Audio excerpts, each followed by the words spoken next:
Welcome to Indian Institute of Education and Welfare Society. I am Komalangi और ये हमारा part 4 है, ठीक है, जिसमें हम जो हिंदी की सीरीज़ डिस्कस कर रहे हैं। और अगर आप इस चैनल पर नए हैं, आपने अभी तक इस चैनल को सब्सक्राइब नहीं किया है तो इसको सब्सक्राइब कर लें, बेल आइकन को प्रेस कर लें ताकि जो आगे आने वाली हर वीडियो आपको प्रॉपर मिल सके। और अगर आपको ये वीडियो पसंद आए तो इसे लाइक, शेयर और अपने जो आंसर्स हैं मैं जो हर वीडियो में छोड़ती हूँ उसके कमेंट ज़रूर भेजें ताकि जो पता चले कि आपको कितना समझ आया है। और चलो फिर शुरू करते हैं एक मोटिवेशन से। कोशिश कर हल निकलेगा, आज नहीं तो कल निकलेगा। और हम ये कोशिशें ही कर रहे हैं। और जितनी भी मैं आपको इन्फॉर्मेशन दे रही हूँ, ठीक है, आई प्रॉमिस कि आपके लिए बहुत ज़्यादा बेनिफिशियल रहने वाली है, ख़ास करके ईटीटी एंड मास्टर कैंडिडेट के लिए। तो हिंदी यहाँ पे हम फोकस पॉइंट लेके चल रहे हैं। तो मैंने कल आपके लिए एक क्वेश्चन छोड़ा था कि हिंदी की आदि जननी कौन सी है, तो इसमें हमने किया था संस्कृत, और ये हम डिस्कस कर चुके थे, ठीक है। तो ये इसलिए रिपीट करवा रही हूँ क्योंकि कुछ स्टूडेंट्स ने बीच में कहा था, तो मैं फटाफट से मैं करवा रही हूँ। भारतीय संविधान में इन अनुच्छेदों में राजभाषा संबंधी प्रावधानों का ऑप्शन ए है। और इसके बाद है अधिकतर जो भारतीय भाषाओं का विकास किस लिपि से हुआ है, तो यहाँ पे ब्राह्मी था आंसर। और इसके बाद है जो धातु या शब्द के अंत में जोड़ा जाता है उसे प्रत्यय कहते हैं, और प्रतिकूल में जो है प्रति है, ठीक है। और इसका क्रम भी हमने देखा था। और इसके बाद है भाषा के हमने भेद डिस्कस किए थे कि भाषा के 2 भेद होते हैं। इसकी कुछ हमने अन्य भेद भी डिस्कस करे। और फिर उसके बाद हमने लिपियां डिस्कस करी, लिपियों की आपको एग्जांपल्स करवाई थी, और जो देवनागरी लिपि की कुछ विशेषताएं भी आपको बताई थी। इसको डिटेल में देखने के लिए आप मेरी वीडियो नंबर 3 देख सकते हैं। और इसके बाद जो हमने यहाँ तक डिस्कस कर चुके थे हम, और मैंने आपको 52 वर्ण भी बताए थे, और इसमें ये बताया था ना 33, 11, 4, 1, 1, 2 की क्या डिवीज़न है, ठीक है। इसमें आप देख सकते हो डिटेल में। इसके बाद मैंने आपके लिए कुछ क्वेश्चन जो कल वाले छोड़े थे वो ये था कि वर्ष 1955 में गठित प्रथम राजभाषा आयोग के अध्यक्ष कौन थे, तो ये बीजी खेर थे। उसके बाद है भारतीय संविधान की 8वीं अनुसूची में शामिल भाषाओं की संख्या कितनी है, तो 22 है। इसके बाद है बघेली बोली का संबंध किस उपभाषा से है, तो ये पूर्वी हिंदी से है। इसके बाद है वर्तमान में हिंदी का जो प्रचलित रूप है, जो आज हम हिंदी जो मानक हिंदी है उसका जो मेन बैकग्राउंड है वो क्या है, खड़ी बोली है, ठीक है। तो इसके बाद जो हम आज थोड़ा सा टॉपिक डिस्कस करने वाले हैं वो है वर्ण विचार।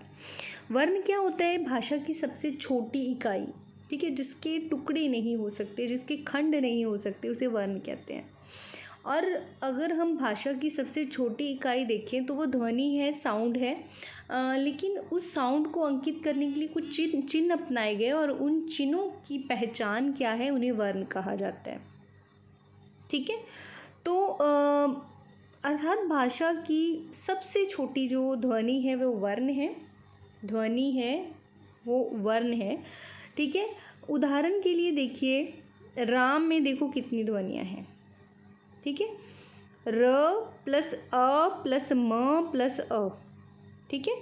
और वर्णमाला का ये जो व्यवस्थित समूह होता है, जो समूह को वर्णमाला, जो वर्णों का एक्चुअली व्यवस्थित समूह है उसे वर्णमाला कहा जाता है। वर्णों की 2 टाइप्स होती हैं, वर्ण 2 प्रकार के होते हैं, स्वर और व्यंजन, जिसको हम इंग्लिश में वावल्स एंड कॉन्सोनेंट्स कहते हैं, ठीक है। वर्णों के 2 प्रकार होते हैं, ध्वनियों के भी 2 प्रकार होते हैं, जैसे हमने पहले डिस्कस करा था मौखिक और लिखित, वैसे ही वर्णों के भी 2 प्रकार होते हैं, स्वर और व्यंजन। स्वर कौन से होते हैं, स्वर उनको कहा जाता है जिसे बोलने में हमें किसी की भी ज़रूरत नहीं पड़ती है, यूँ कह दें कि जो अपने आप में स्वतंत्र सत्ता रखते हैं उनको हम स्वर कहते हैं। और स्वर बोलते वक्त कभी भी कोई बाधा उत्पन्न नहीं होती, जो वायु है मुख से निकलने वाली बिना मतलब किसी रुकावट के एक प्रवाह में बाहर निकलती है। लेकिन व्यंजन में ऐसा नहीं होता, व्यंजन में रुकावट भी आती है और साथ ही साथ क्या है कि ये सबतंत्र भी नहीं है। इन्हें बोलने के लिए जो है व्यंजनों को बोलने के लिए स्वरों का सहारा लेना पड़ता है। तो सबसे पहले हम स्वरों के भेद देख लेते हैं मोटा मोटे तौर पर। ठीक है, स्वरों के हम भेद देखें तो 3 भेद हैं, हरिसव, दीर्घ और प्लुत। ठीक है, हरिसव, दीर्घ और प्लुत। हरिसव को मूल भी कहा जा सकता है और मूल स्वर भी कह देते हैं, और इनको लघु स्वर भी कह देते हैं, जिनमें सिंगल आवाज़ आती है, सबसे छोटे स्वर जिनको कह दिया जाता है। दीर्घ बड़े स्वर जिनमें डबल साउंड आती है, और प्लुत उससे भी बड़े जिनमें तिगुनी आवाज़ आ जाती है। ठीक है, तो करते हैं हम डिस्कस। हरिसव स्वर क्या हैं? जिन स्वरों के उच्चारण में अपेक्षाकृत थोड़ा सा कम समय लगता है दूसरे स्वरों के, उनको क्या कहा जाता है? हरिसव स्वर, मूल स्वर या लघु स्वर कहा जाता है। हरिसव स्वरों की संख्या 4 है।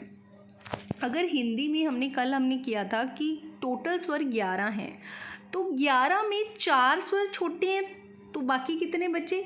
7 क्या है? बड़े हैं, यानी कि दीर्घ हैं। तो इनका क्या है, हम कैसे याद करते 11 को? 4 + 7 = 11, मतलब 4 छोटे 7 बड़े, टोटल 11। ठीक है, तो ऐसे क्या है, हरिसव स्वरों को मूल स्वर भी कहते हैं, मैंने आपको पहले ही बता दिया। तो मूल स्वर कितने हैं? 4, और वो कौन कौन से हैं? छोटा अ, छोटी ई, छोटा ऊ और री। ठीक है, तो इसके बाद क्या है हमारे पास? नेक्स्ट क्या है? दीर्घ स्वर।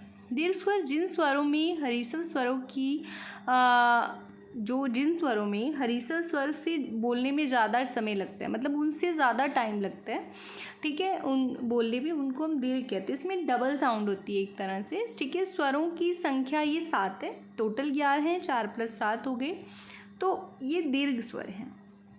अगर उधर छोटा अ था तो इधर बड़ा अ है, उधर छोटी ई थी, इधर बड़ी ई है, बड़ा ऊ है। ठीक है, एड़ी है, एनक वाला है। ठीक है, छोटा ओ और बड़ा ओ है। तो ये दीर्घ स्वरों की डिवीज़न है। तो 4 स्वर क्या हैं? हरिसव हैं, और 7 स्वर क्या हैं? दीर्घ हैं। ठीक है, तो टोटल स्वर कितने हैं? 11 हैं।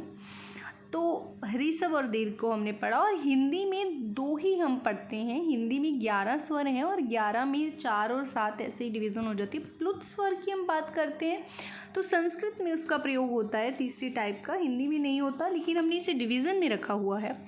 ठीक है, ऐसे स्वर जिनके उच्चारण में हरिसव दीर्घ से भी ज़्यादा समय लगता है। हरिसव से तो लगेगा ही, क्योंकि हरिसव से ज़्यादा दीर्घ है, तो दीर्घ से भी ज़्यादा प्लुत है। इसमें तिगुनी आवाज़ आती है। तो इसमें ना एक चिन्ह अनुग्रह का प्रयोग किया जाता है, जिसकी उदाहरण है जैसे ओम हम लिख देते हैं। ठीक है, तो वो प्लुत है। इसका प्रयोग संस्कृत में होता है, इसलिए आमतौर पर हम हिंदी में इसका यूज़ नहीं देखते हैं, तो हमें समझने में कठिनता महसूस होती है। फिर मैं दोबारा बता रही हूँ, स्वर 3 है। वर्गीकरण में हम 3 रखते हैं, हरिसव, दीर्घ और प्लुत प्रकारों में। ठीक है, वैसे टोटल स्वर कितने हैं? तो वो स्वर ध्वनियाँ 11 हैं। ठीक है, जिनमें 7 जो हैं बड़ी हैं, दीर्घ हैं, और 4 हैं छोटी हैं, हरिसव हैं, और लघु हैं, मूल भी कह दिया जाता है जिन्हें। ठीक है, और इसके बाद प्लुत हमने देखा, जो संस्कृत में प्रयोग होता है। उसके बाद है व्यंजनों के भेद। तो व्यंजनों की हम बात करते हैं तो हिंदी में क्या है, कुछ स्पर्श व्यंजन है, कुछ अत्यसत है, और कुछ ऊष्म व्यंजन है। ऐसे हम 33 व्यंजनों को बांट देते हैं। जो मूल 33 व्यंजन हैं उनको हम ऐसे बांट देते हैं, स्पर्श, अत्यसत और ऊष्म। जो स्पर्श व्यंजन होते हैं, जो इनको आगे ध्वनियों के अकॉर्डिंग 5 भागों में बांटा जाता है, जिसमें कुछ कंठ्य हैं, कुछ तालव्य हैं, मूर्ध्य हैं, दंत्य हैं, ओष्ठ्य हैं। ठीक है, ये स्पर्श व्यंजनों की आगे डिवीज़न होती है। ठीक है, लेकिन ये सारे क्या हैं, स्पर्श व्यंजन कहा जाता है उनको, और हिंदी में इनके 5 वर्ग हैं, क वर्ग, च वर्ग, ट वर्ग, त वर्ग एंड प वर्ग। ये पांचों की पांचों वर्ग स्पर्श व्यंजनों में आते हैं। इनकी संख्या 25 है। आपको कहीं पर अगर 25 ऑप्शन नहीं दी तो 27 भी दी हो सकती है, क्योंकि 2 जो द्विगुण है, द्विगुण व्यंजन होते हैं, ड के पैर में बिंदी और ढ के पैर में बिंदी। ठीक है, इनको जो है, इनको भी क्या है, स्पर्श व्यंजनों में ही रखा जाता है। ठीक है, तो इसलिए आपने इसको ध्यान में रखना है कि कहीं पर वो अगर 25 ऑप्शन में नहीं रख रहा है तो 27 रख देते हैं, तो हमने अकॉर्डिंग टू ऑप्शन आंसर देना है इसका। उसके बाद हमारे पास 25 तो हो गए ये पीछे, है ना। तो इसके बाद अत्यसत कितनी है? 4, ठीक है। जिनको बोलते वक्त जीभ, तालु, जो हमारी जीभ है वो तालु और दांत और होंठों तीनों को में सटती रहती है, जैसे उन तीनों को स्पर्श करती रहती है, तीनों का एक रोल रहता है कह दो, तो इनको हम अत्यसत कहते हैं। इनकी संख्या 4 है। पहले हमने 25 डिस्कस किए और अब 4 ये हो गए, 29 हो गए, है ना। हमने 33 की डिवीज़न पढ़नी है यहाँ। तो य और ल वो है, वो अत्यसत है। उसके बाद है ऊष्म। अगर मैं ऊष्म की बात कर रही हूँ तो यहाँ पे जिन व्यंजनों का उच्चारण किसी रगड़ या घर्षण से गरम, एक्चुअली ऊष्म क्या है? जिससे घर्षण, कोई भी चीज़ को हम रगड़ते हैं तो गर्मी उत्पन्न होती है। तो बिल्कुल वैसे अगर घर्षण से, अगर वो गर्म आवाज़ की बात, गर्म हवा की भी बात करते हैं तो वो ऊष्म व्यंजनों की बात कर रहा है, तो आपने वहाँ पे ध्यान रखना है। तो इनकी संख्या भी 4 है। श, श, स, ह, ये ऊष्म व्यंजन है। 25 स्पर्श है, 25 प्लस 4 उसके बाद अत्यसत है और 29 हो गए, और उसके बाद जो 4 हैं वो ऊष्म है। ऐसे 33 इनकी ये डिवीज़न हो जाती है, स्पर्श, अत्यसत और ऊष्म की। 4 संयुक्त अक्षर भी पाए जाते हैं वैसे, ठीक है। 2 या 2 से अधिक जो व्यंजनों, इसकी वैसे बता देती हूँ आपको। 2 या 2 से अधिक व्यंजनों के संयोग से बनते हैं। वैसे आमतौर पर हम बुक्स में देखते हैं कि 3 ही दिए होते हैं हिंदी में संयुक्त अक्षर, लेकिन अगर हम 52 की डिवीज़न में पढ़ते हैं तो संयुक्त अक्षरों की संख्या 4 हो जाती है। यहाँ आपने ध्यान रखनी है ये बात। संयुक्त अक्षरों की, अगर आपको टोटल संयुक्त अक्षर पूछता है कितने हैं, तो यह संयुक्त व्यंजन पूछता है कितने हैं, तो आप 4 आंसर दोगे। यहाँ पे ये वाले 3 को आपने नहीं मानना है, मैं बार बार कह रही हूँ कि 4 आंसर दोगे आप वहाँ पे, ठीक है। तो ये जो बना है श से बना है, क प्लस श प्लस अ, इसमें क छोटा है, श पूरा है, ठीक है। श के पैर में ये नहीं आएगा। त्र, तो इसमें अगर आप अ निकालते हो तो आएगा, ठीक है। त्र, इसमें अ की साउंड आ गई। फिर ये इनके जो मेल से ये बना हुआ है, 2 के मेल से बने हैं। जैसे किशो है तो वो क प्लस श के मेल से बना है, त्र है तो वो त प्लस र के मेल से बना है, ग है तो वो ग प्लस ञ के मेल से बना है। ये आपने ध्यान रखना है।